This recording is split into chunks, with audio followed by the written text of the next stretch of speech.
Welcome to Elevate Springfield, where we will dive into strategies and stories that help you rise to your full potential. Each episode, we'll talk about how you can take intentional steps to elevate your life and your business while making a meaningful impact on those around you. Along the way, we're going to bring in the change makers from our community that are already elevating. We'll bring the actionable strategies, you bring the discipline and follow through, and together we can elevate Springfield. All right, let's go, Springfield. Time to 10x another day. Time to stop making excuses and let's get after it. Let's go. You are listening to the Elevate Springfield podcast. Robert Ferriell here, certified 10X coach, speaker, and mentor, here to bring you actionable strategies. You bring the discipline and follow through, and together we're going to elevate Springfield. Hey, another great week in the capital city. This past weekend, spent some time at the West Side Market. Phenomenal turnout, phenomenal idea, phenomenal thing for our community. Today, we've got a couple of great guests along those lines. One of the founders of the West Side Market, along with a number of other things. We've got Celeste and Brennan Malham here to talk about West Side Market, Fed Kitchen, Malham Health Maximization, and what they do to elevate their life personally and professionally. So great story there. We'll also have another segment of Communities Grow Together, brought to you by the Hilst American Family Insurance Agency. Hey, head over to West Wabash, stop by their office, or give them a shout for any of your home, auto, life, or business insurance needs. Do want to thank our friends over at Custom Property Solutions as well. Anything land related, whether it's hardscapes, land clearing, or simple lawn care, anything in between, they're going to take care of you with precision and passion. Give Brandon a shout or head over to custompropertysolutionsllc.com. Hey, another event coming up this weekend on Saturday. The Legends game out there with the Springfield Lucky Horseshoes. I am honored to be able to play in that game. I'm going to have some fun out on the field. Haven't picked up a baseball glove in about 25 years, so we'll see how I do. But I am certainly looking forward to playing out there, looking forward to supporting the Lucky Horseshoes, and I hope y'all show up to support that team on Saturday as well. Jamie Toole and his group out there are doing some phenomenal things in the community, and we love to show them our support. So, hey, let's get right to our first guest, Celeste and Brennan, after the break. Custom Property Solutions transforms land and outdoor spaces throughout Central Illinois with precision and passion. From clearing overgrown brush to crafting stunning patios and fire pits. Need expert lawn care, excavation, or fence row clearing? They've got you covered, safely, efficiently, and on budget. Fully insured and satisfaction guaranteed. Visit CustomPropertySolutionsLLC.com today, where your land meets their passion. All right, and we are back. Joining me in the studio today, a couple of people that have a lot of things going on, certainly elevating Springfield. We've got Celeste and Brennan Malham. How are you guys doing today? We're doing fantastic. How you doing? Fantastic as well. Appreciate you guys spending the afternoon with me. Yeah, thanks for inviting us. All right, we're going to talk about your businesses. That's businesses plural, because y'all got a lot of things going on. But before we do that, let's just learn about both of you guys. Tell us a little bit about Celeste and Brennan. You go first. Me? Well, I just an athlete by trade. I take an athletic mindset to almost anything I do. Business, the way I approach my kids, the way I approach my marriage, a competition, and not in a bad way, but I want to be the better husband than you are a wife, and you make that bar pretty high. So we got that attitude. And I've always been really interested in health and wellness. I was real big as a kid, like obese, diabetic, like in early age. And then in high school, I kind of turned it around. So I've been obsessed with health, wellness, medicine, fitness, anything involving the optimization of the human state, probably since I was 12 or 14. And we kind of adopted that into our business model, everything we do. I think we've got that in common, because I was the same way when I was in middle school, overweight and everything. But then once I got to high school and everything, You figured it getting out. into it, Yeah. figured it out, Figured lose out all that. It was a passion almost, Mhm. right? Absolutely. Yeah. Almost an obsession. Yeah. In a good way, though. That's right. It benefited you in a lot of ways. It molded you into something greater than you could have been otherwise. Yeah, no doubt about it. Hey, I'm always up for the right types of obsessions. So know the 10X stuff, be obsessed or be average. Yes. So Celeste, what about you? Tell us a little bit about you. Okay, so I am a stay-at-home mom. First and foremost, I homeschool my oldest, and then I am just the kind of person that I like to do it all, and I don't really want to pick and choose. Besides my number one main job as mom, we also own a couple businesses. So we have Fed Kitchen, which we've had for the last 5 years. As of January, we bought into Papo's Cafe, so we're co-owners on that. We have the health coaching business, which is where Brennan's obsession really plays well into that. And then we got something else in the works. And then we also do the West Side Market, which has been so fun. I have a career in medicine. I'm a physician associate in orthopedics and lifestyle medicine. At Orthopedic Center of Illinois. I really enjoy seeing the walk-in side of things. The athletes, people just want to keep treating their body like an athlete, even if they're not getting paid to play. If you got a body, you're an athlete. So that plays into that as well. I love it. Yeah. So growing up, were you into athletics a lot? Did you play a lot of sports? Oh yeah, I played baseball until I couldn't. They took the jersey off my back, so I got released out of Laredo, Texas, Indie League. Oh, okay. And I after that, I kind of falling out with baseball. I let it go, which kind of put it in the back burner because it was an obsession, and it just didn't pan out for me. Probably because of some I need to build mental state. So it was a blessing. It made me have to grow past what I was. And then now that our 7-year-olds get into it, I'm also the head coach of a travel baseball team, Arsenal Baseball. So I'm really excited to mold young boys into young men through baseball. So that's another passion of ours that we're starting to dive into. Excited about the Shield Sports Complex and everything? I don't think people understand. They say they do, but the impact it's going to have on the Springfield economy, the impact of the influx of people, businesses are going to explode during those weekends. The influx of people is going to be crazy in terms of how busy it will be, and beneficial for restaurants and businesses because everything will start to spread and push out. Yeah, and some of these people, they might have a tournament game Friday and then have a bunch of time and then have a game on Saturday. So in between, there's a ton of times. It's not just going to be those right around Shields that are going to benefit. People are going to be staying at hotels all over Springfield. And so it's going to benefit the whole Springfield economy, which we're excited about. Yeah, no doubt about it. It's going to be massive. Yeah, like you said, I think people say they realize it, but they won't realize it until it actually everything comes to fruition. Yeah, there's going to be some places that you go to normally may not be able to get into on a weekend. Why is it so busy all of a sudden? Yeah. Get it now. Good and bad. No doubt about it. I think there's going to be a lot more surprising how busy it's going to get from the baseball, softball side of things. And then they're also having it's just going to be a place where people want to go to. Right. I think it's going to put us on the map. I mean, we already are on the map as the capital, but I think even more. Certainly. Yeah. No, my brother is into that. He coaches travel ball and all that good stuff, mostly softball because his kids are girls and everything. But they're traveling all the time. Yeah. So now just bring those people here. Yes. Bring it here.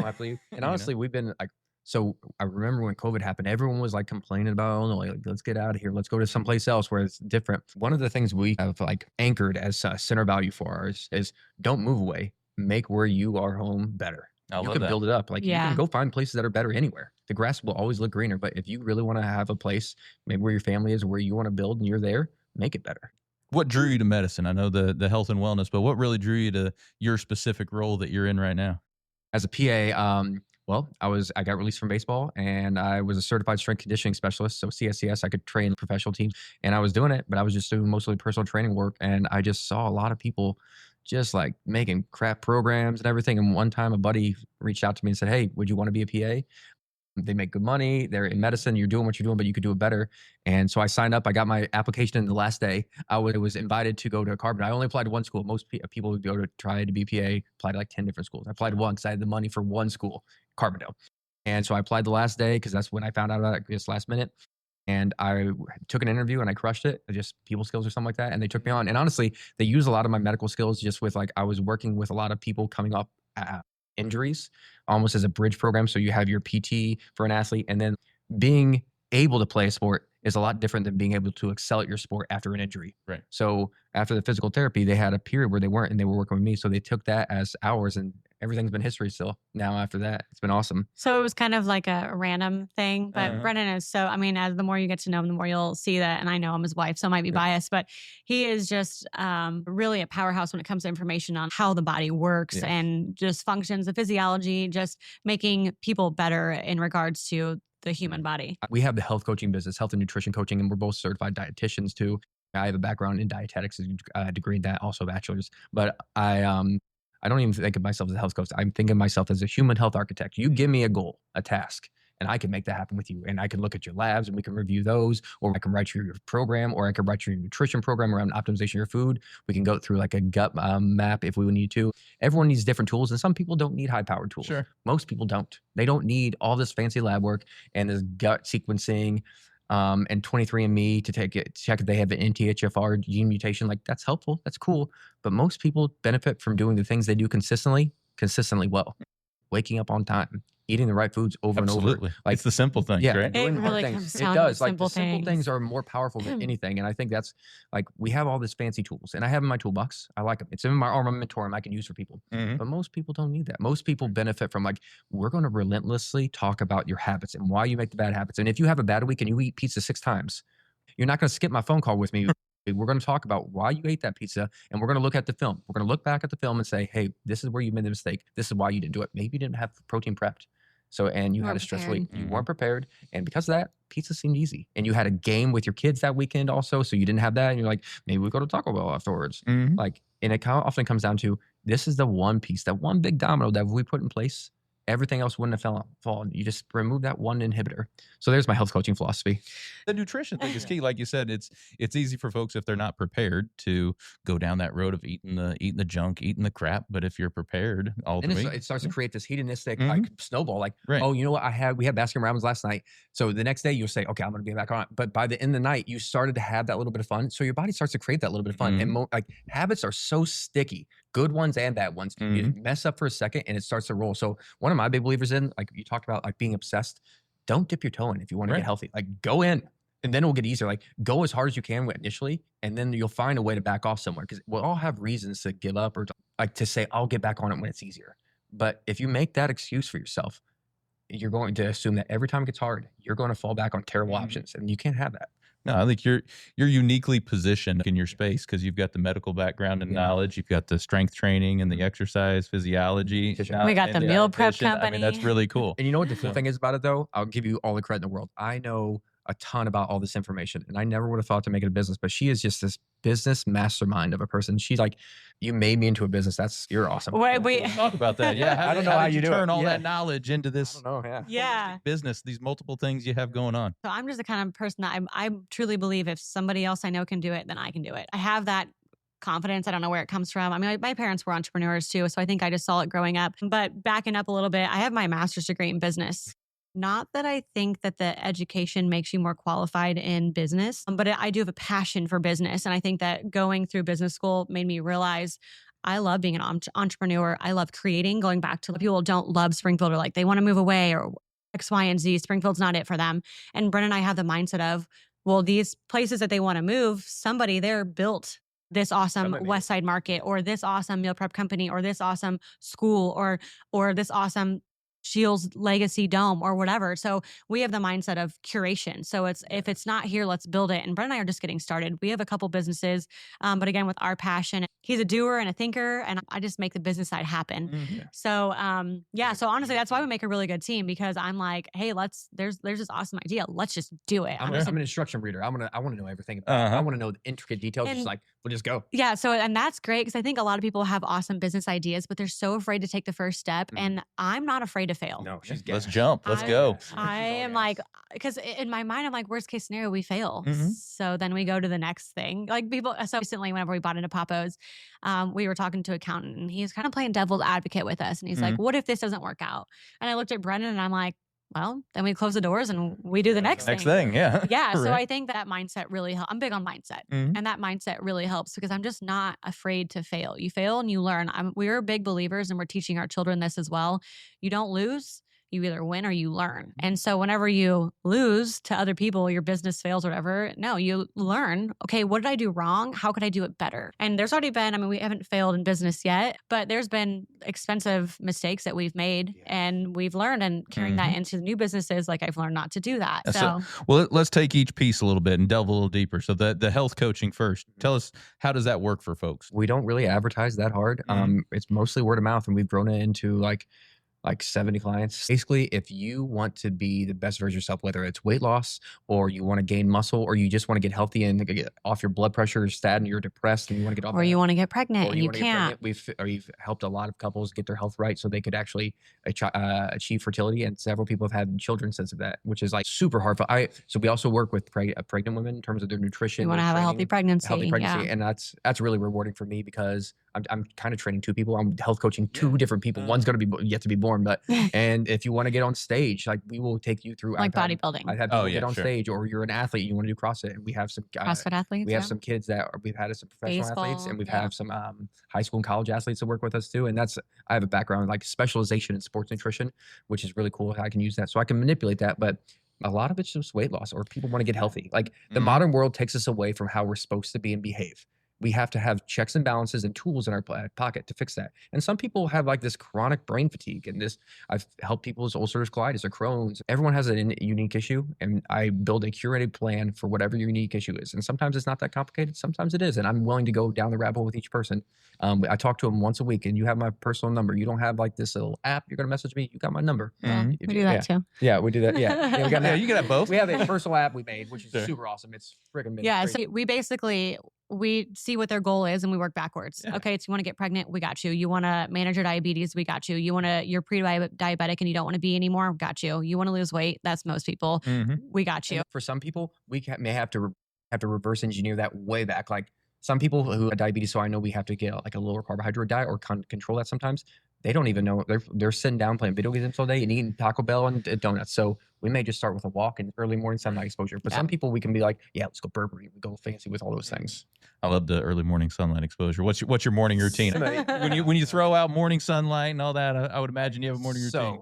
So because we have multiple businesses and we're trying to do a lot of things, I have to do my selfish things at unselfish times. So most of my health coaching business, it curates around waking up at 3:30. For the last 5 years, probably it's been like that early without a day off. Okay. So I have a red light therapy right in my light because the morning sunlight's not there. Right. I'm waking up before the sun. I wake the sun up.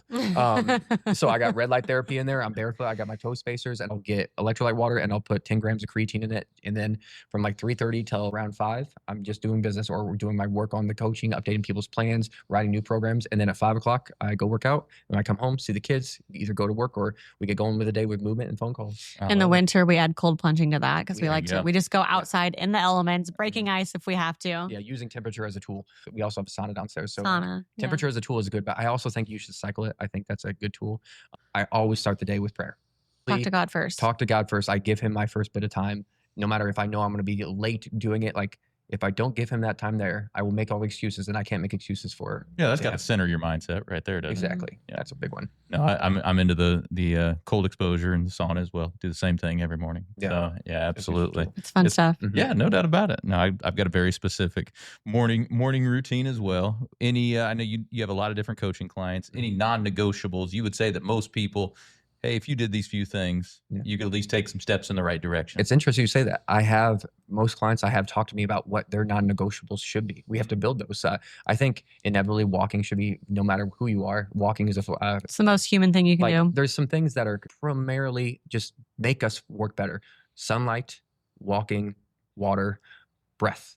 Those are things we do often and all the time. Like even eating, like you don't have to eat all the time, but like you have to breathe all the time. So eventually, as they work out with us, we may talk about breathing and breath work and how to breathe right. And like, there's a great book called Breath that talks about how most people are constantly, they're over-breathing and causing themselves a higher level of stress. So we talk about that sometimes, not all the time. That's pretty esoteric for the average client, but sure. But what's some basic breath work techniques you could do in the morning? In the morning, I'm sorry, baby. I'm taking all. I'm getting deep on this. I love this stuff. We can talk about things too. So I'm a big believer that most people try to base their psychology for the whole day before they even prime their physiology. I just made a video about this, and I wanted to go in more in depth, but she says I go way too in depth on some of these Instagram posts. So most people don't even prime their physiology before they base their whole psychology of the day. So prime the physiology first. So when I'm laying in bed, even if I know I have so much work to do and it's just going to be a crazy day, and then I got to coach, and then I got to come home and got to do all these things. Like if I have all that, I'm going to start my day with box breathing. Mm-hmm. Don't try to bring down my nervous system because my nervous system needs to wake up in the morning. You're supposed to have the cortisol spike.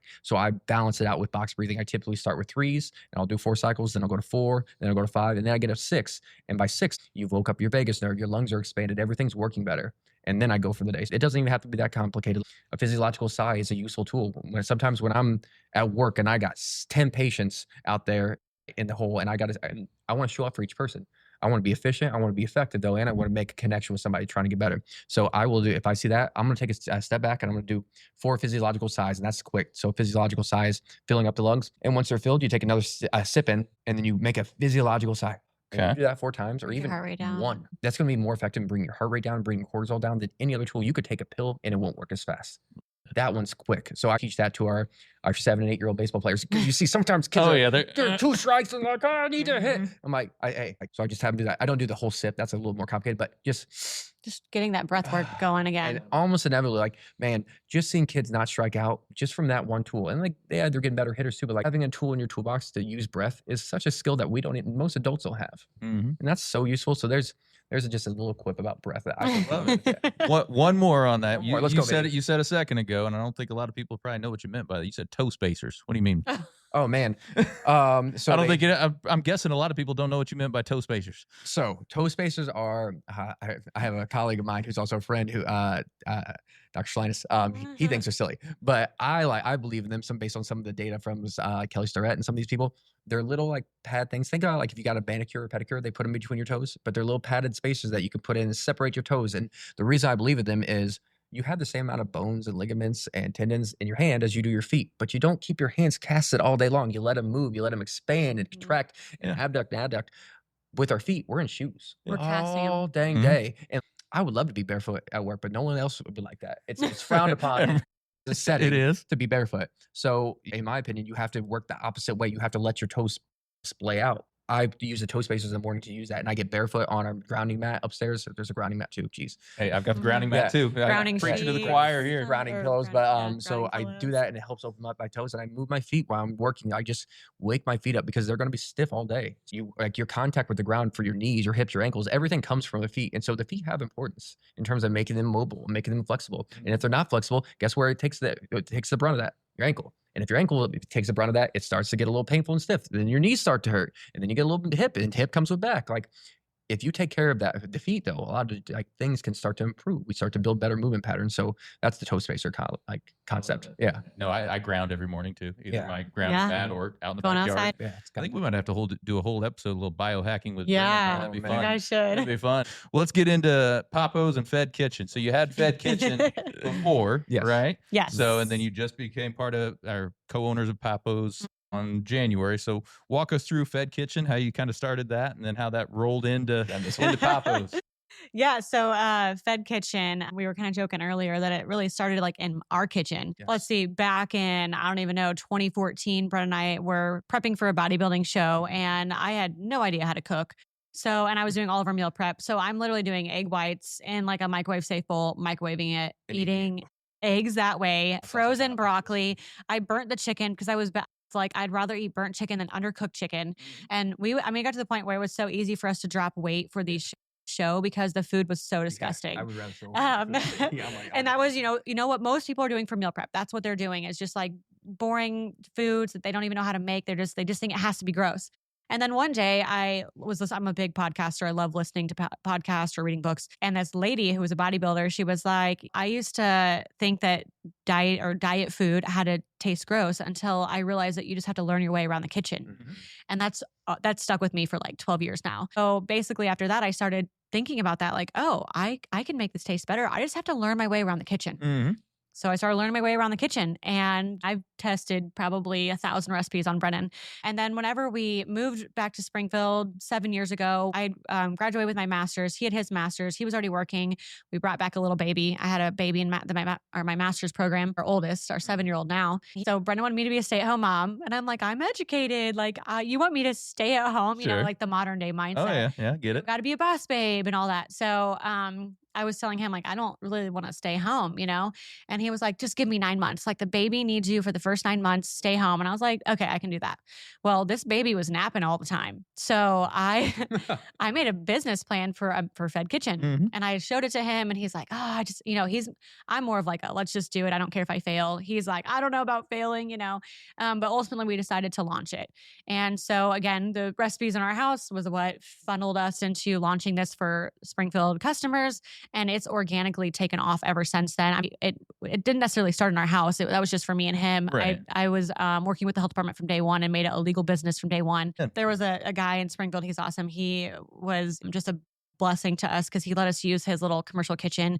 But by month 4, we outgrew that space. And then so he had a tenant in the opposite side of the building that had a commercial space that was a catering company. He's like, you might be able to kitchen share with him. And again, we were growing organically and small. And so that was more affordable for us to share kitchen space. Moved there, was there for a year. And then we outgrew that space. So we needed a new kitchen. So then we ended up out by UIS, this massive commercial kitchen. It was our kitchen. It was actually Pease's old kitchen where they made their candy. But we had a big problem. We were growing, but we didn't have enough pickup locations. So like every fridge was maxed out. So right now you pre-order, you select your pickup location around Springfield and you pick up your order. Well, every week, every fridge was packed. So I could sell more, but couldn't sell any more customers because we had no more fridge space. Right. So that's how Papo's happened. My partner, Will Hoeker, he launched that like in 2018. He was interested in partnering with us because I've known him for 15 years. So we already have a previous business relationship. Sure. And he's always been interested in Fed since day one. So he's like, hey, this was like back at the end of the year last year. And he's like, what do you think about partnering? And I was like, I told Brennan, I was like, absolutely not. I don't want a cafe. I love being a stay-at-home mom. Not like right now, our staff, they go in, they prepare the meals and they package them, deliver them, and then they go home. Like there's no, oh, someone called in sick today, so now I have to go in. With a cafe, you're open, so you have these hours. So I didn't really want to deal with that. And then the more we thought about it, the more like, okay, this would be a great way for Fed to expand because we could do unlimited pickups at Papo's. Before I was capped at like 25 orders. So that was like the deal that Will and I had. You can only 25 pickups here. I'm like, okay. So anyways, then Papo's happened. And then we were excited because, and we were laughing about this earlier, we wanted to Fedify the menu. Okay. So we're big. We love helping people be better with all of our businesses. And so like a cafe, people were like, wait a minute, you're selling like cookies and lattes. That doesn't really align with Fed. And so we decided, well, one, Papo's, what does it do? It allows you a space to meet with somebody for lunch or do something community-based, and social life is so important. Yeah. We believed that would be on brand for us, would be like offering a space to connect if we bought into Papo's. But then I was like, how awesome would it be if we threw some Fed like live meal prep bowls on the menu and then made a couple of the items that they already have a little bit healthier. So we Fedified the menu, and now Papo's is like one of the only places in Springfield, to my knowledge, where you can go for lunch. And if you have goals you want to hit your protein or you want to eat healthy, you can do that. But if your friend wants to eat BLT and a cookie and get a soda, then they can do that. Because at the end of the day, I don't want to push what we do on anybody. We're here for who wants to make their life a little bit healthier, but not everybody's on that train of life yet. I think eventually they're going to have to all get there. You go. When we make things healthy, like Fedified, one of our primary tenets in most of our meals is increasing the protein. Almost everyone needs a higher amount of protein intake to be healthier, to function better. Yeah, most everybody's probably pretty deficient in their exactly. protein, if you're not thinking about it, you're probably not hitting your target. So I'm proud of the breakfast sandwiches more than anything else we have at Papo's. And that's not even like a special order. That's the breakfast sandwich. But we have managed to make a breakfast sandwich. We make our egg patties, we make in-house. They weren't making them in-house before. Now we make them in-house. We do eggs, egg whites, and cottage cheese and blend it up. It increases the protein of each breakfast sandwich. Each breakfast sandwich is at least 35 grams of protein, which you won't find that anywhere. And you don't see them, the egg especially, you don't see that made like that. And a lot of times you get the frozen. It's fluffy and it tastes good. And a lot of people love that. But it's just like that little thing. Like, if you're going to get a breakfast, we're not against breakfast sandwiches, but if you can make that protein heavy, boom, now you're hitting your breakfast goal. You're staying full longer. And like so much so that I tell my mom to go get breakfast there because I know like she's that age where it's not cool to eat, or maybe you eat like one little thing. So like most women, like in my mom's age group, are getting like 45 grams of protein a day. So if I have her eat that breakfast sandwich, well, now she's crushed it. She's already 30 grams ahead. So anything else is like a win afterwards. I've got her moving in the right direction, at least. So just in terms of protein, are you along the lines of a gram per pound of ideal weight? What do you kind of recommend? I Depends on the person and the goal. I think I like that as a general metric for most people. I think men can tolerate more protein and benefit. I think in a substantial weight loss phase, if people can tolerate, increasing their protein to a higher need will help them be more satisfied and will help them maintain muscle mass in a deficit. So much so that I am, just from proof and data points of that, how many people have had success. Like, I see the skeletal muscle mass increase and I see body fat go down pretty precipitously, even in somebody who's already healthy, if I drive the protein higher than that number. But at the same time, some women specifically have a hard time eating that much protein. So instead of supplementing, which I'm not a big fan, I like supplements for certain tools. I don't like to supplement my protein more than once a day. I think the real food is where the real vitamins and nutrients are. I completely agree there. So for some of these women, they might be under that number. And we'll talk about, okay, here's how we need to maximize your workout schedule instead to optimize that. Or maybe like we'd use creatine as a tool in this situation too, because that also instigates muscle growth outside of being in a protein small deficit. I think one thing that we've realized doing what we do is that there's really no one size fits all plan. Even like Brennan and I, Brennan's got more muscle mass than I, and we live the same lifestyle. There's been several periods of time where we'll wear like a continuous glucose monitor. Yeah. We'll eat the same meal, and it is wild to see how my blood sugar reacts to a carb heavy meal versus his. I can handle carbs super well, and his body just does not like it. And so work in the camp of like, we definitely feel like there's probably a better There's general themes, right? general theme, right. but we definitely are recognizing that everybody's a little different, which is why a lot of people struggle with what do I do to optimize my body? What do I do to lose weight? Because what worked for your friend may not work for you. Right, exactly. And if one coach is giving the same plan to everybody, which happens a lot, then it might not work for you. You might not get results. So that's why like what we do is a little bit different, because we realize, and anecdotally, we know that different plans are going to work for different people. And so we like to tweak that and really dial it in to see what's going to work. And not to mention, on paper, the best plan may not work for your client if they can't adhere to it. Right. If they can't, if they're not going to do it. If you can't adhere to that plan, it's not a good plan. So that's the other part of what we do, is recognizing what's going to work best for their lifestyle. Are they a busy mom? Do they have time to cook? Do we need to figure out ways around that? Which is also why we love Fed Kitchen, because man, we don't sell healthy food. We sell healthy convenience. Because the bodybuilders and people like us, like we can prep our own food, but the busy person who wants to eat healthy and doesn't have the time, that's where Fed Kitchen comes in for them. It's convenient. So you said bodybuilders earlier on. You said you were prepping for competitions. Were you both competing in bodybuilding competitions at the time? I was ready to go too. Yeah, we did that show, and then we prepped for another show, and I think we were 6 weeks in, and that's when we got pregnant with Kai. So I wasn't able to do that show, and I think he didn't do it either, because we like a lot of times we do the same thing. So actually, it was actually kind of funny. I probably shouldn't say this, but I'm going to. I was shredded. I had like abs showing, and I got pregnant, and I just looked at him and I'm like, I can't get fat by myself. You got to get fat with me. So he did. He put on like 20 pounds. Get that dad weight, right? And then the second pregnancy, I was like, hey, you don't gotta do that this time. You don't have to put on those sympathy pounds this time. It was very motivating for him not to gain the weight with me, because I feel like, a lot of times whenever you're pregnant, I will tell you this, like as somebody who's very concerned about how I'm eating all the time and the way that clothes are fitting on me. When you get pregnant and your belly's out there, it's a lot easier to be like, well, if I eat cookies and ice cream, like my belly's still going to be out there. Right. So it's a lot easier to just allow it to happen. But that second pregnancy, so my first pregnancy, I gained 50 pounds.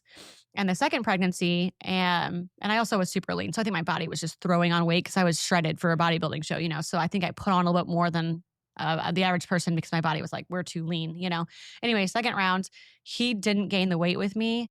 And it was very motivating whenever I was postpartum, because I'm like, well, he looks good, so I need to get it together. And I only gained 35 pounds that time. So you guys have had a lot of success in all your endeavors. What are some strategies you've used to elevate your professional lives? We got a couple of ways. We got a few things. Okay, reading. Just gonna throw that out there. If you're not reading, you're missing. Read more than you think you should. Yeah. Continuously, always. Like, there's never going to be a time where gaining more knowledge, it's gonna hurt you. Knowledge for the sake of chasing knowledge is not beneficial. That has no use. But like putting it, learn it and then use it. Yeah. That's the biggest part right there, right? Yeah, you can read 100 books a year, but if you don't put a piece of it into practice, which is so. Most books I read, I actually write. I slow myself. He takes notes on them like he's still in college. I do. But like when I do that, what I can do is as I'm writing, I'm thinking about what I'm reading too. And you can, even if you get one concept from a book, that's a useful takeaway. That's worth it. That's worth the 300 or 200 pages it took. You get one concept that you actually apply to your life. That's gold. That's something that makes you a little bit better, that you build into your personality and your habits and your character. That's gold. Absolutely. Another thing, I think that helps us elevate our businesses is our relationship. Yes. And we're pretty out there in social media, and I don't want people to think that Brennan and I are this perfect couple that never has our issues. We do have our arguments, but we definitely strive to be the best. He wants to be the best husband he can, and I want to be like an even better wife. Like it's a competition, because I think a lot of times it's so easy to just kind of let things fizzle. And I understand life gets busy, but when you prioritize your relationship and the respect aspect and building the other person up, edifying them rather than breaking them down, it is amazing to see what happens on the other side. Like when I first met Brennan versus to who he is now is a whole different person. I've kind of, and we've both done it for each other, but I've pulled out the best in him, and I've encouraged him and empowered him in the direction that has gone, and to the man that he is nowadays. And same with what he's done with me.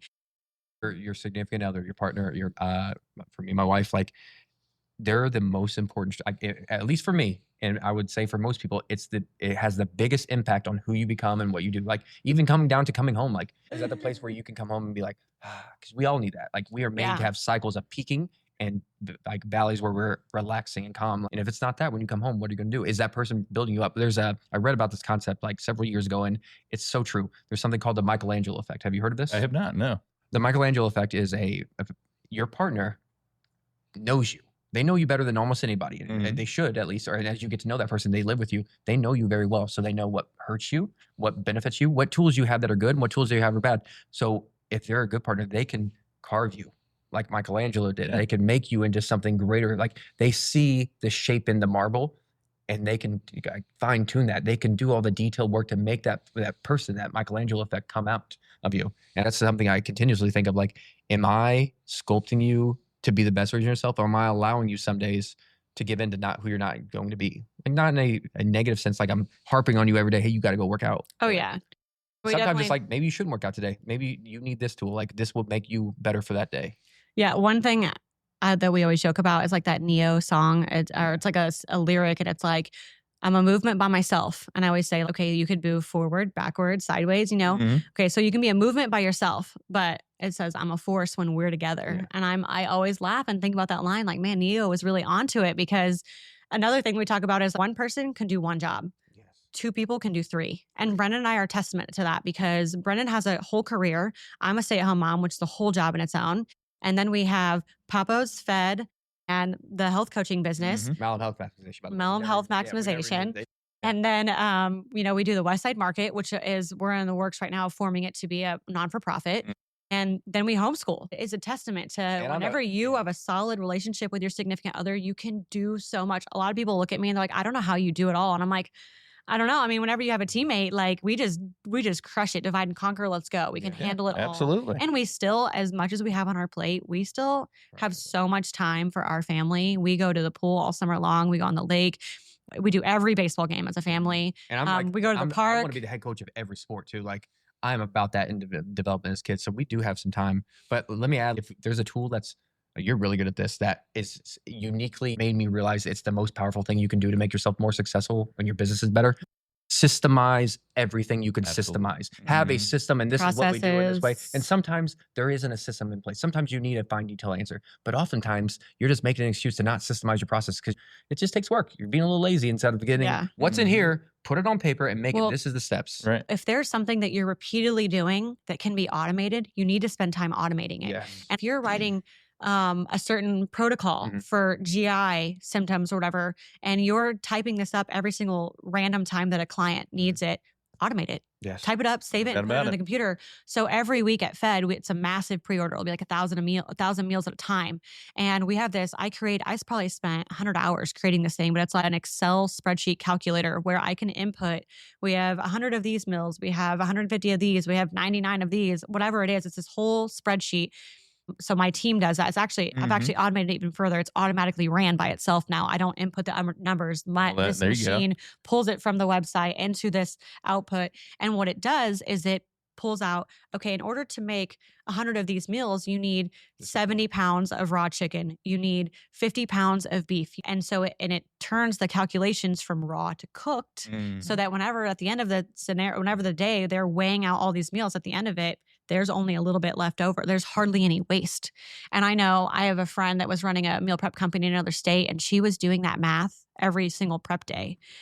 And I just thought to myself early on, I'm saving. Like, this is how I have time to do Yeah, I was gonna things. say that's how you control time right there, is having those Yes. efficiencies in place Yes. with the AI and with the Loving it. different Yeah. automation. Well, but yeah, like that's an example though to elevate your system. systems, processes. If you're constantly telling your employees individually, hey, here's the steps to do this, write it down. Mhm. I have recipes and plating guides for every single meal at Fed Kitchen, and it is in a binder. Like they don't call me and ask me, hey, what was this again? Like they have something to reference, and that took a ton of hours to make, but it was something again that I could automate. I also think like, so before she went back to school and everything, you from a young age, you like kind of were managing people and working on these things and finding ways to make business. You said something that always stuck with me. Like you find your rock stars and you invest in your rock stars. Every business thrives off certain people. Yes. Okay. We run Papo's now, or even Fed Kitchen, and people will be like, are you going to be there tomorrow? And I'm like, no, I'm not going to be there. And they're like, what do you mean you're not going to be there? I'm like, I'm not there running it, People they're doing it. or people think that I'm like making all thousands of meals out of my house. And I'm like, no, I have a whole crew of 10 people that go and mass produce and do all this stuff.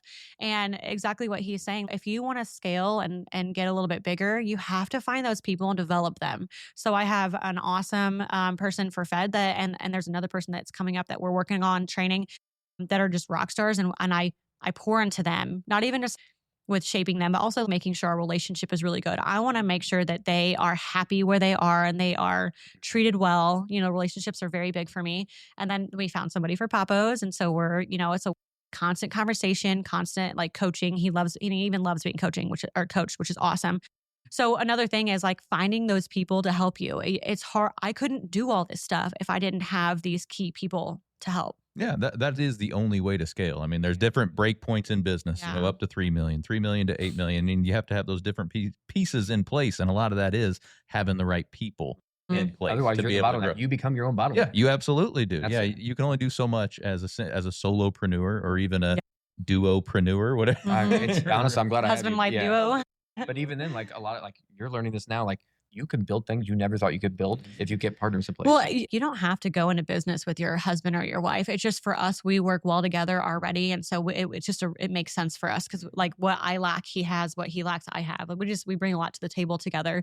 Sometimes people are fearful in business of having partners. They're like, don't have a partner because it's just going to screw you, whatever. And we have learned that early on. We've had a situation where we had a partner that didn't work out, but what I'm going to say is that if you do find some people that can help you that are go-getters, they're very like-minded. There are a lot of things align. And in my mind, I'm like, okay, I can make all the money by myself and move slowly because everything's on me. Or I could have these partners and we all divide and conquer. And I think that was a big learning lesson for me with the West Side market. So the West Side market, whenever I first called the city to ask about permitting and whatnot, I was like, oh, I want to start this farmer's market on the West Side. And they kind of like chuckled. They're like, yeah, like 50 people have already tried over the last 15 years. And I'm like, no, I'm going to make it happen, but whatever. So I was talking with them and I thought it was interesting that many people had tried to make it happen. Well, our first market was like the first week of June. It was June 8th. I didn't start this, even start the conversation until it was like the end of March. So from basically April and May, I was able to pull off a full market with all these vendors, organize it very well. These vendors are making more money at this market than other markets that they attend. And the lesson that I learned with the West Side market, because I love learning from everything I'm doing. I have a team of 5 women. I called one of them. I was like, hey, you're helping me with this project because she wanted something she could get behind. I'm like, you got to help me with this. And she was on board. And then Emily Lewis called me and she's like, hey, I've been wanting to do this. Can I join? And I was like, absolutely. And then there's a girl next door. She owns a boutique, Shayna Gibbons Keeley Boutique. It's right next to Papo's. She was like, I have market experience. I'll help you. And she was going to benefit from it too because her business is right there. And then I had another friend that reached out, Star. She owns a Crunchy Cleaning in Springfield. It's like a non-toxic cleaning business. She was like, hey, I would love to help out. Can I help out? And so I was just like, all right, let's all meet. The cool thing about it is I realized with 5 of us, in 2 months' time, we managed to do what I guess a lot of people on the west side of Springfield have been trying to do over 15 years and haven't managed to make it happen. So I learned if you have the right team, you divide and conquer, you can make things happen. It was seamless. The first market was insane. The second market, it was super hot, 4th of July. It still was a good turnout, but it's just the way that it was organized. I'm just really happy to see what we could bring to the community. And mind you, we don't make any money off this. We're doing this for fun to provide this for the local economy, for local business. I'm passionate about business. For ourselves. It was like, so oftentimes. Also, selfishly, I wanted to park on the west Well, side. sure. Yeah, I wanted to absolutely. be- We just walked down there last time. It was Yeah. within walking distance. We just Yeah. walked on down there last time. It was awesome. right? If I would have done it by myself, I couldn't have pulled it off by myself. Mhm. That is a lot of work to make that happen. I know, between 5 of us, and I'm very grateful for the people that I have in my corner. Absolutely. So anything else personally you guys do to elevate your lives? Of course, the health and wellness is huge personally. We talked about prayer a little bit, but anything else you guys do to elevate your lives personally? Well, as a couple, one of the things I think is a useful tool, it's probably read Atomic Habits. Mhm. Yes. Yep. I'm a big believer in habit stacking. So we talked about morning sunlight. We talked about morning movement, getting more steps, going for walks. One of the things that we really like to do is prioritize a morning walk as a couple. Even if it's 10 minutes, hey, this is what's going on in my day. This is what's causing me a little bit of stress. This is the things I got to do. And I just need to get out there. So you know what's going on in my life. Same for her. And this is what we have to do. It's a useful tool for a couple to unite. I think that's one of my favorite things we do. And the other thing I would say, this is just powerful in general. I think I talk to camera, do it. Like doing something hard is underrated. Embrace Amen. at least a few times a week doing something hard. That's why the cold plunge works. Mhm. That's why fasting works. That's why working out hard works. That's why saunas work. Like doing something that causes a little bit of like, oh, A little bit uncomfortability. Yeah. Like the world is made. I'm on a cushioned chair that's like velvet, like In an air-conditioned in an building, air-conditioned yeah. room, like. We drove our Yeah, car here. Exactly. And I have access to any food, like 20 different restaurants right around here. Like Nothing it's is hard. Nothing's hard anymore. And some people are going through hard things. So I'm not trying to take away from people's lives, but I think a lot of people lack the ability to cope with hard things Mhm. because they don't get exposed to hard things. Like if I could like a sign, it'd be like, do hard things. Yeah, Like, absolutely. embrace hard things because it makes you that better person. Even finishing a book that you don't want to finish. Like some people can't sit down and read that long. It's just not in their mechanism of operation right now. So like sitting down and doing that, like saying, what's this hard thing I'm going to do? And I always like it. Every year I like to have an ethos, something I live by. Last year's and kind of this year's is something called esse quam videre. It's a Latin phrase. Esse quam videre is a concept that to be rather than to seem. I want to be the person I'm letting everyone else think I am. So I'm always trying to be authentic to what I seem like. So that way I can be that person too. I live that life. What about you, Celeste? You have a concept that you live by or things that's benefited you more than any other thing? I'll tell you, doing hard hard stuff things. is That right is there. big. I mean, do hard stuff, lift heavy stuff. Yeah. Right? I mean, Yeah. Sprint, Like- fast, go Fast. explosive. Like I Right. think most people don't jump or sprint ever in their life. I mean, Yeah. I hate being cold. Absolutely despise it. I'm Mhm. a warm weather dude. So when I do my cold exposure, I hate it every single. I mean, going in, I'm all right. Let's go. And But think you about do what it. that's doing to your Yeah. mindset and your willpower. When Right. you prove to yourself that you can do something you don't want to do, it's Do it like every single I can day, do anything. Right, You know what I mean? I get exactly. out of that cold punch. I'm like, all right, let's bring on the day. No doubt about it. Yeah. Anything else personally? You want to talk about the catalyst to our trajectory? Mhm. It was having our kids. Because once again, I want to be esse quam videre. I want to be rather than seem. I don't want to be this guy that tells my kid, "Hey, don't be on the screen all the time. Like eat the healthy foods." I want to be the example, and then he sees the example, and he becomes that. And then Reading the books, not watching TV, eating the meal that you don't want to because it's going to He be comes- yeah. nutritious and not temporarily fun for your he taste comes buds. to our gym with us. Like he'll see us Works working out with and he like us. embraces it now because he's 7. Like I'm not trying to force it on him, but I want to be movement literate, understanding that like you should be moving.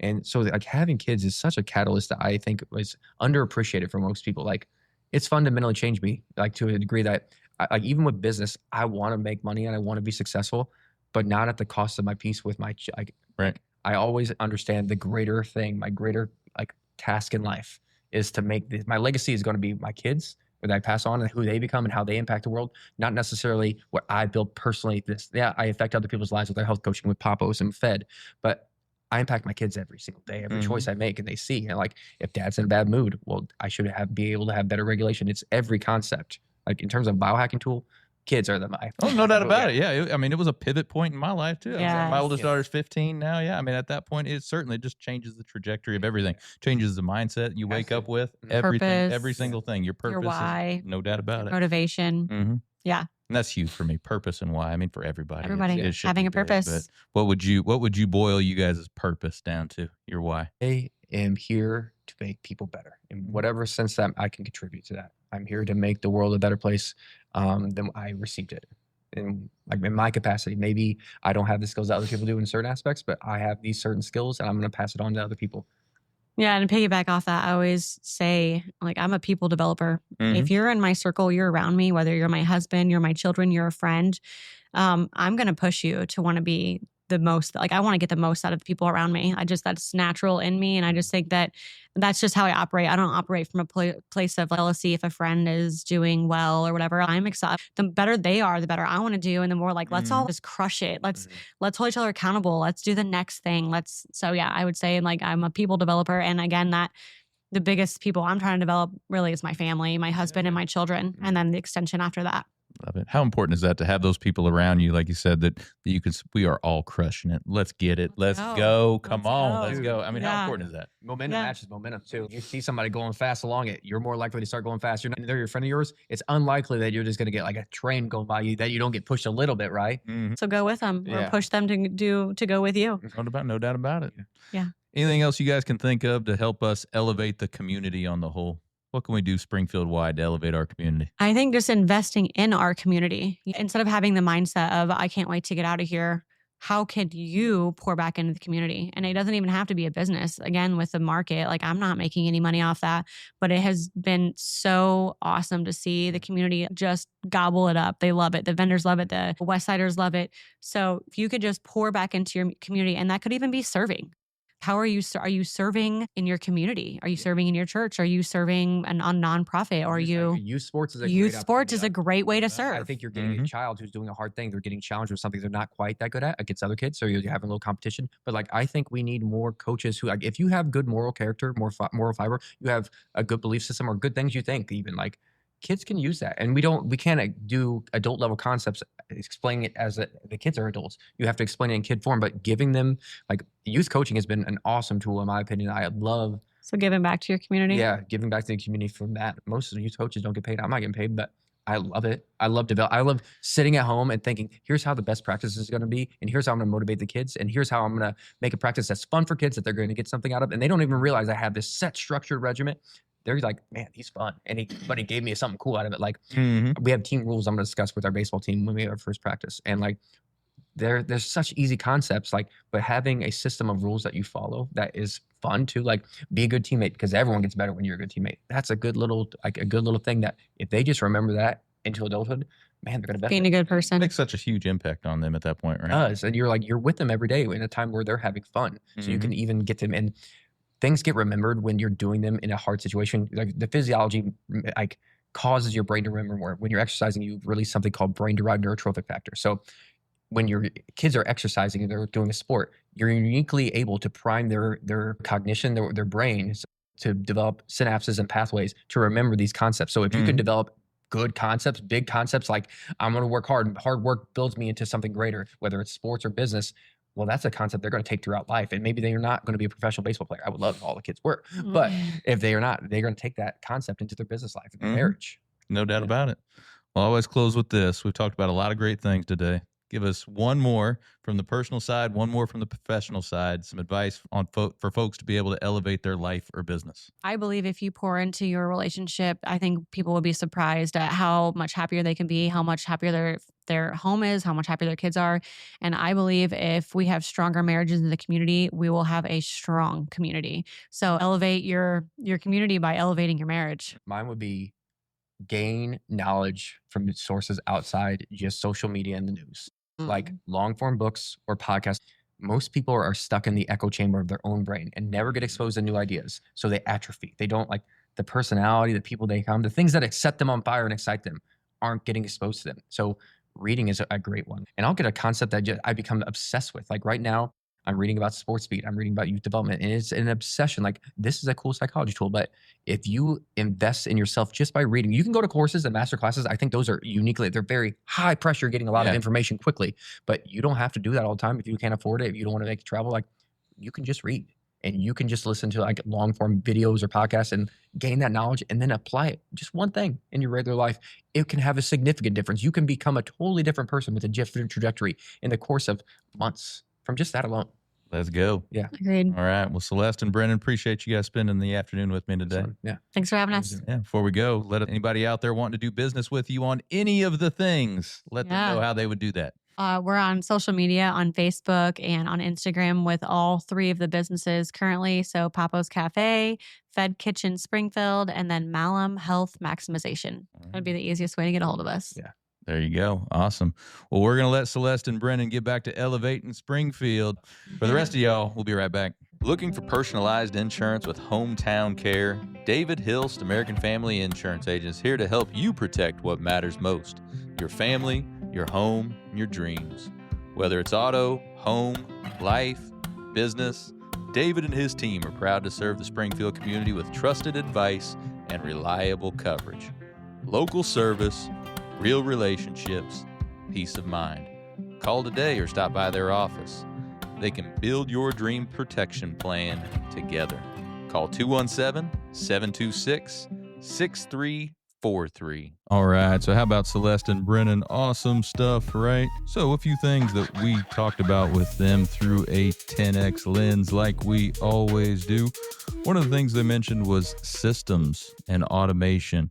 In the 10X world, we are all for automation and systems. Systems give you consistency. Systems give you clarity. They give you a roadmap for moving forward, and they also give you efficiency. Without systems, without processes, there's no way your business is going to scale efficiently. Have to have those in place and have to have the right people in place to be able to run those systems. So, hey, what systems do you have in place in your business right now? And are they working well? What systems do you need to put in place in order to get you to that next level? In our coaching and training that we do with companies, we have sales systems, we have marketing systems, we have scaling systems, we have a multitude of different training programs and systems that we can coach you to implement in your company. If that's something you're interested in, hey, just give us a shout. Another thing they talked about was do hard things. A lot of times we're in a bit of a comfort-filled world and we don't always do the hard things. In the 10X world, we are taught to do the hard things first, do the most difficult things first. That does a lot for you. It gives you the motivation to keep moving. And if you do the hard things first, it's a win-win. Either one, you knock that hard thing out, you have a big giant win first thing, and that propels you to more wins later on. Or, hey, maybe that didn't go as planned, and at least you got it out of the way. But let's do some hard things. It builds character. Let's go. Like we talked about with them. Do hard things, lift hard things, make it a habit in your life to do those hard things. Another thing we talked about, Celeste mentioned essentially not being fearful of failure. You know, when they're talking about, hey, if this doesn't work out, we either win or we learn, right? So if something doesn't work out, you take what you learned and you use that knowledge to do better the next time. So in 10X content, we preach to everyone that you only fail if you quit. If you continue to push, if you continue to press, if you continue to try new strategies, continue to take 10X massive action, you will never fail. The only way you fail is if you quit. So, hey, today and every day, let's continue to push, no quit, do hard things, and let's put some systems in place to create clarity and efficiency. Hey, next up after the break is our next segment of Communities Grow Together. Be right back.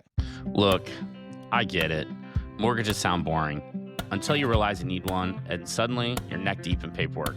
Googling terms like escrow and DTI like you're studying for a finance exam you didn't sign up for. I'm Fred Weber at 217 Mortgage. I break it down like a real human, not a robot in a tie. VA loans, first-time homebuyer, refi, I've got you. Local, fast, and yes, I answer my phone.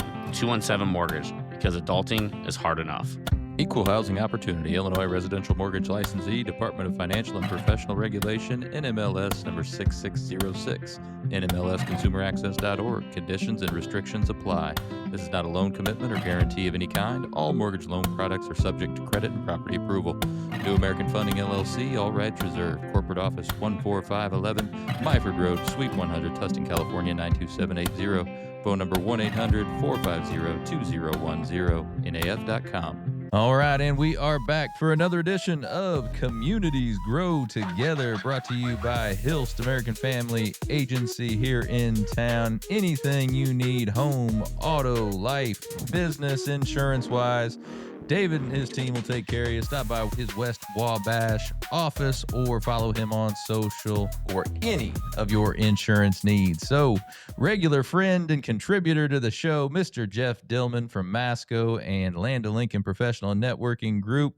Jeff, always a pleasure to see you. Hey, good to see you. Yeah, so thanks again for coming in for another segment. Always Absolutely. love having you. I enjoy it. So today's topic, we're going to talk about the Chatham Chamber of Commerce, right? Hey, that's a good one. That's Yeah. a good topic. So I know you've been very involved with them over many years. So let's just talk a little bit about what they do. I mean, I think a lot of people know what chambers of commerces are, but let's just give us the basics on the Chatham Chamber. Yeah, so just to clarify, I did get off the board in January just because of obligations, adoption, things like that.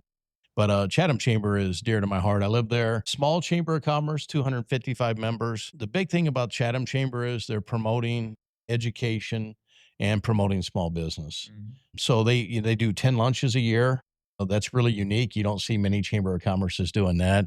If you haven't attended, you should. And if the audience haven't attended, they should. Absolutely. Because it's a really good chance there to have a lunch, hear a couple guest speakers. And I think you're coming up maybe eventually as a speaker. I think so. And then just a good time to network with different businesses. They have two big annual fundraisers a year. Their golf outing. It's September 11th at Edgewood Golf Course, and it's sold out. But we do have opportunities for some whole sponsorship still. Absolutely. But the golf is sold out. Mardi Gras in February, and I didn't quite understand until I got involved. And holy cow, what an event! And it's a huge fundraiser for the Chatham Chamber of Commerce. I mean, Tracy Farmia is probably one of the big, strong pushers behind it, and I think it's kind of her baby. But it's pretty cool. If you haven't seen that, that would be one to really Yeah, I was going to say, see. tell us a little bit more about that. So Mardi Gras it's just like it says. It's Mardi Gras. Right, So Mardi it's Gras. surrounded around that. Themed food. The food is phenomenal. I mean, if you don't want to come for all the other stuff, come for the food. But they do a silent auction, a live auction, and it's just another way for businesses to sponsor and just to have a good night out. Mm-hmm. The silent auction is really cool. I participated in the last few years, and you can just get online, and all the stuff they gather from local businesses is unbelievable. It can be from liquor to trips to ball games to you name it. The live auction's really neat. They have an auctioneer that does that. And with the live auction, that's going to be some of your bigger gift items that they'll auction off. This thing, like I say, I didn't quite understand it until a few years ago, and to see it, it's pretty cool. It really is. So very cool. Yeah, it really is. It's worth checking out. But those are the two big fundraisers that they do. And with the fundraising money, they help with education and promoting small business. That's awesome that the golf outing is already sold out. I mean, yeah, I think what you're seeing is people love the golf, you know, and that may be something to look at. Maybe they need to expand that. That's up to them. But I do serve on the golf committee. That's something dear to my heart. I wanted to make sure I take time to do that because I don't necessarily golf. My team golfs. But I'm really engaged with our team. Some of the team that don't golf, we'll do a lot of volunteering for that event. Yeah, I mean, Chatham Chamber always seems very, very active. You said, 250 some odd members, and you said seems on the smaller side, but that seems like a large amount for the comparative to the size of the community. I know we're right next to Springfield, but still, that seems like a lot for that. And that is a lot. And those are not all Chatham residents. So that could be Auburn, surrounding Springfield, the community. The Chatham Chamber is small but packs a big punch. It kind of reminds you of some other local chambers like Jacksonville. When I was looking into a few things like with ambassador stuff, it's similar to Jacksonville. They do have an ambassador program. It's led up by Tim Welch, so that allows ambassadors to take part and come to ribbon cuttings and support local businesses as well. So they're doing, I think, a lot of right things. I mean, you can see the ribbon cuttings that we've done. You've been to a few of them. And Betsy, our executive director, she does a phenomenal job. Great board. That was one of the boards that was really tough to get off of, but just with time and my constraints, I had to. But a really good staffed board of directors, ambassadors, and the executive director that makes it happen. And those ribbon cuttings are cool because they're kind of like they're a milestone for a business. They are. It's just a cool little ceremony for them. I know you've had yours for the networking group. Yeah, I did. How cool is that to do that? It's a good feeling. It's just also too, I guess, is to see who shows up, who supports you, and it's just good that being in a business itself as a business owner, you want to be part of all chambers, all local initiatives. The chambers play a huge part. Sometimes I think unrecognized, but for what Chatham does, they do a really good job for the community and engaged and involved. They're volunteering for different things. Work alongside with Chatham JCs at some events. You'll see some of the chamber members volunteering for that. It's just a neat community. Again, and that's key, right? Yep, communities grow together, collaborate with other groups. That's why we're here, right? Put it together. That's what we're here for. Yeah, no doubt about it. So you said some of that fundraising goes toward those educational events and everything. Some of those lunches, what are some of the topics that people learn about? You remember off the top of your head? Remember any of them? Oh boy, there's everything in every type of topic, from nonprofits speaking to talking about insurance, talking about we had a fraud, ACH fraud. We recently had that. I know they have a lot more planned. I'm like say once again, not being deeply involved, but I know there's a lot real estate. They had a real nice real estate panel. They do a cool speed networking event once a year. I was sad that I missed it this year, but that's pretty neat too, where they organize that and you get to network, kind of like what we're doing at Land of Lincoln Professional Network. But really, it's really any kind of topic in our everyday business life. Right. Yeah. And that's important for business owners to be able to have that outlet, to be able to learn those little things and have a place where they can go to get those topics and not have to seek it out as much on their own. I agree. And I think that's what they do when they look at that. They're looking at what's really going on. What's relevant. What do people need? Exactly. Right? What people need. The other thing they do is they do a member of the month. And I think that's pretty cool. You don't see many chambers doing that. No. So what the board will do is there may be one or two names and they'll select a member of the month. I believe this month was first responders, Chatham Fire Department, Chatham Police, which what they went through with the recent tragedy we had in Chatham.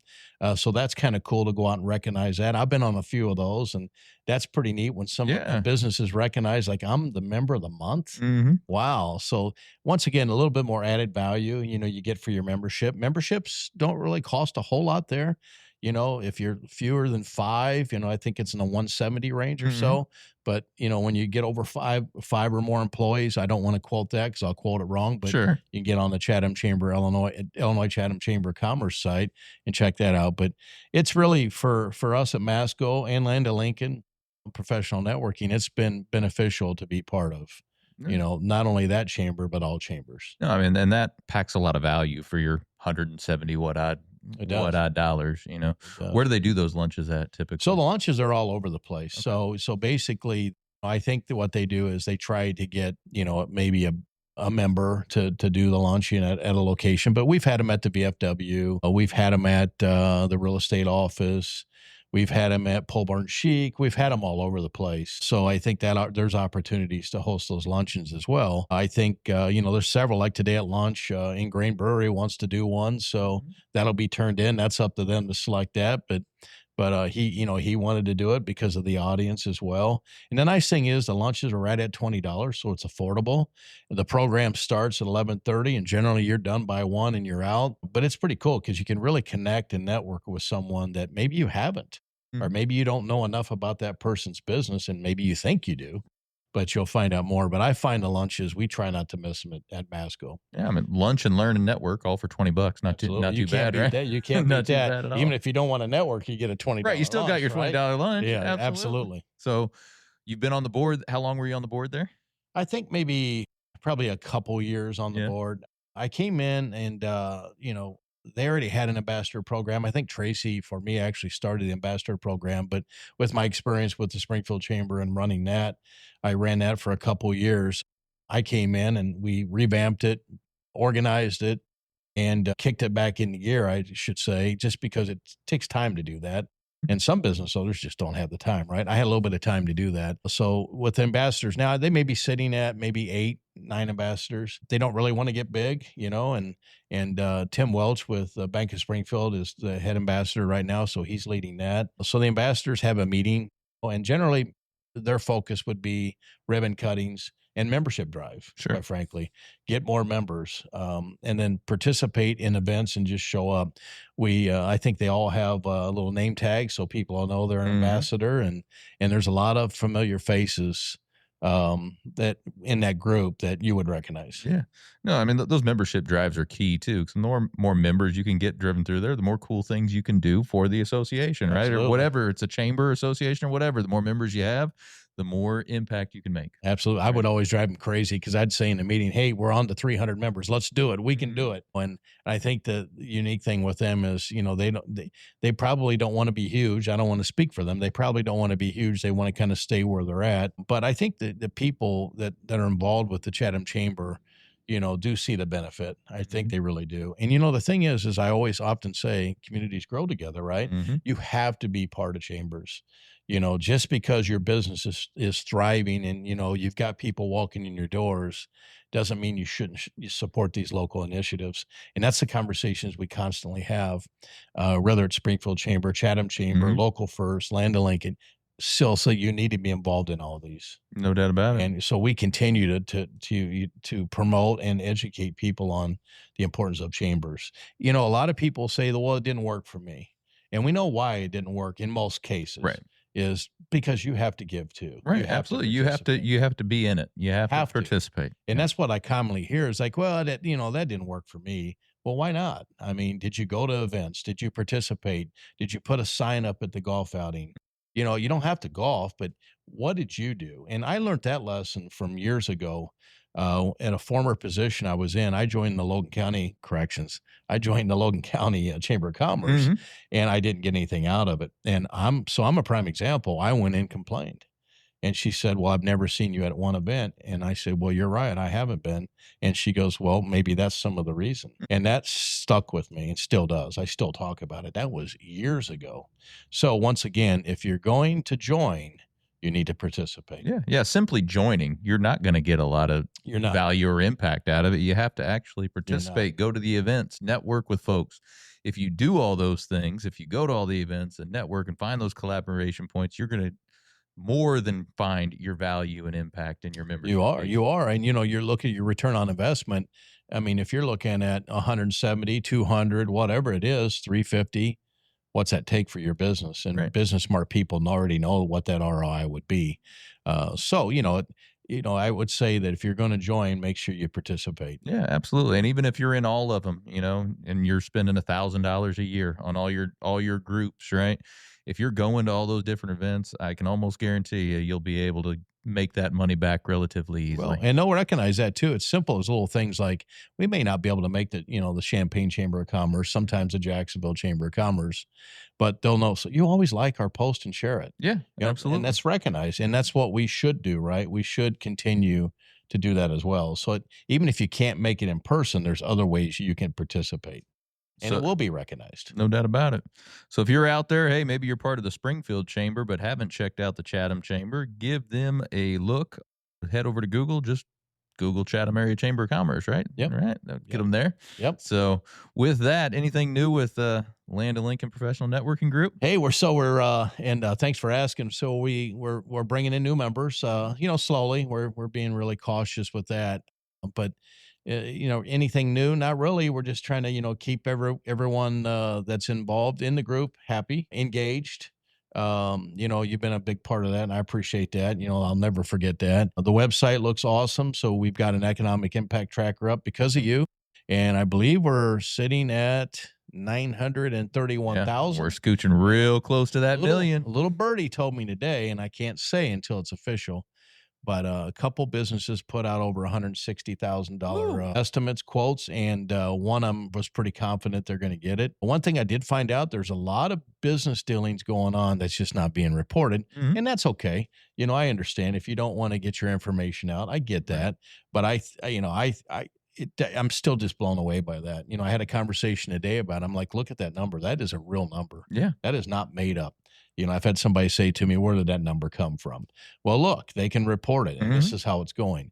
In confidence, there's a few that just because of regulations and things, they don't want to say it. But you know what? That number is real. I can sit here, look at you, speak to the audience, and say it's real. Yeah. So what an excitement. And that's rewarding. that you looked that you've started something that really you didn't need to start this for people to work locally together. Right. But the engagement from this group is just crazy. Even things that we're doing for nonprofits on the side, look at this group step up. The backpack drive I'm doing, my wife came up with, like, I give her credit. Mhm. Well, she didn't come up with the backpack drive, but how to gain support. And this group stepped up. I mean, just blows my mind. I mean, and some people from your podcast stepped up. That's pretty awesome too. Gotta love that. So we know the podcast is working. There you go. But so that's just exciting. But for the group itself, we're looking forward to our 5th meeting that's coming up August 20th at Polburn Chic. We'll have a few new faces to that, and we'll just continue to listen to what the members want. I had a request that why don't we cut back on letting people speak and this time talk about some wins. Oh, and that's always been in my mind, but I get going and I forget. But they say you ought to just pass the mic around and say, hey, let's talk about some success stories, because other people want to hear these success stories. So I think we're going to do that August 20th. That'd be and great. This is what I love about this is, guess what? They can tell us what to do and we'll do it. That's how easy it is. We did this to support one another. There's no other reason why this thing started. We want to grow everyone's business. And it's just cool. And I think you can say that to see it happening. Yeah. I mean, you see just shy of $1 million in hard trackable dollars that impact has had on this community, knowing that it's probably well over $1 million, but we know for sure. Absolutely. we have the trackable number of just shy of $1 million. At least it's phenomenal. I agree. At least we can say we know where that 30-some thousand came. Exactly. There's a little bit more that's going to be reported that's coming in that I learned about at lunchtime today. But it's really neat when you look at the movers and shakers, and everybody in this group's important. But when you look at the mover and shakers, there's particular groups, local companies that's making it happen. Mm-hmm. It wouldn't be fair to give them a shout out because I probably missed someone, but I will tell you what, they're the table. They'll make the heads turn at the table. And they completely believe in this and they continue to push it. So I would say to our members that if you don't 100% believe, and just like a Chatham Chamber, Springfield Chamber, anything, you've got to get engaged. So get engaged and the reward will come. Reciprocal will come back. If you're giving, you'll receive. And that's what we're seeing. No doubt about it. Well, Jeff, always a pleasure. Appreciate it, brother. Thank you, man. Appreciate it. All right. If you want more information on Land & Lincoln Professional Networking Group, head over to llpng.com. We're going to let Jeff get back to elevating Springfield. For the rest of y'all, we'll be right back. Looking for expert tree care with hometown integrity? Look no further than Sangamon Tree Service. They're your trusted local pros, delivering quality workmanship, exceptional customer service, and fair, honest pricing every time. Whether it's trimming, removal, or storm cleanup, their team brings professionalism and care to every job, big or small. Call the name your neighbors trust, Sangamon Tree Service, or visit them today at sangamontreeservice.com. Sangamon Tree Service, rooted in quality, built on trust. Well, thank you for joining us today, everybody. Appreciate you making us a part of your day. Thank you to Celeste and Brennan Malham for spending the afternoon with me. A lot of great stuff, a lot of actionable strategies. Thank you again to Jeff Dillman for bringing his insights on some of these community organizations. Check out the Chatham Chamber if you haven't done so already. But take what you learned today. You bring the discipline and follow through. And together, that's right, y'all, we're going to elevate Springfield. Be great.